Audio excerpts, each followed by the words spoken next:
And so in my first marriage, I did exactly what I thought I needed to do as a young woman in America, which was graduate college, get married, buy a house, have a kid, all by the time I was 28 years old. And so the me speaking to me in Right. that audience would be, rethink this. Is there some of that you named off about 4 things? Yeah. Is there some of that was right? Or was it all wrong? For me, Yeah.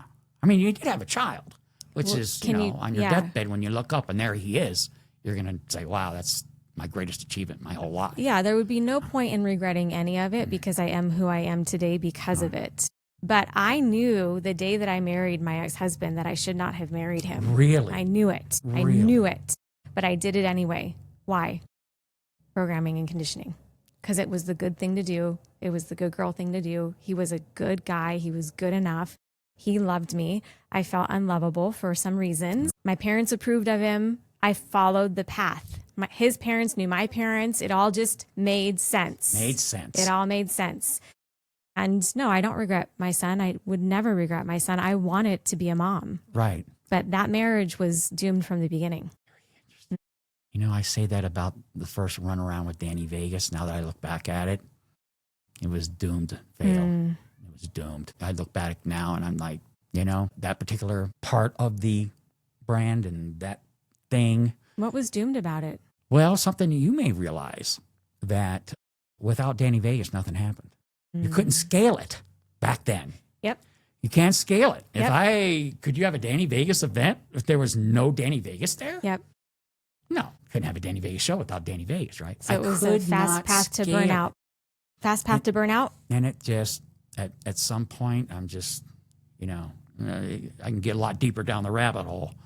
But it was eventually, what are you doing here? This is not developing into a world-class marketing where people are working for you, that can't scale it. Yep. It's all about hustling. Yeah. Make $50 on a show, run down and pay your loan on your title loan. Yeah, the Vegas way, the service industry way. Did you was- grow up in the service industry? No, not really. I've been pretty much poor and broke my whole life. Basically, is it. I used to call it poverty management. I had a degree, poverty management. Yeah.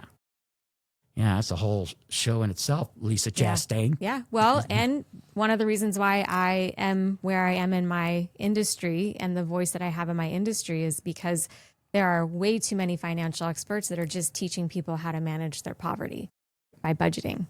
Just budget harder. You'll get somewhere. You won't. I'm sure you see these clients where you look at their situation. Maybe it's just a woman. Maybe it's a couple together. I don't know if you do a lot of work with the men. I know you do a lot of work with the women. I do. I have great male I'd clients. love to see more couple stuff. Yeah. I mean, I love my that thing. show? I love the thing with your husband. He seems kind of like a warm, friendly golden retriever. He Give me is. my $200 and I'm going to go work on my truck. That's it. That's it. Oh, you had a show today? Yeah. Well, I'm sure it's great. I love him for that. Yeah. So I wanted to finish up with this. Okay. We talked about the men, what you would say if you had 100 men, you had 100 women. Okay. Pretty much this is my advice.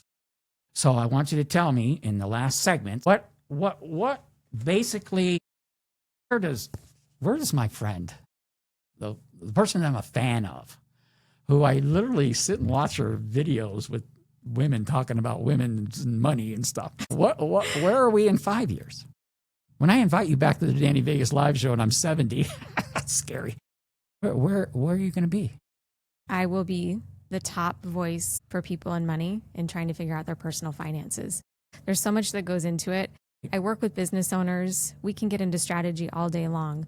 But if you don't know your intimate, emotional relationship with money and you don't know where you're headed in your life or where you want to go in your life, we need to start there. And so the technology, for lack of a better term, that I'm creating is helping people figure out that roadmap first, right, and have intentional conversations about money first. So I have always had the intention of being a top voice in this industry. Right. And in 5 years, I am the top. All the way from Bills on Hills. All the way.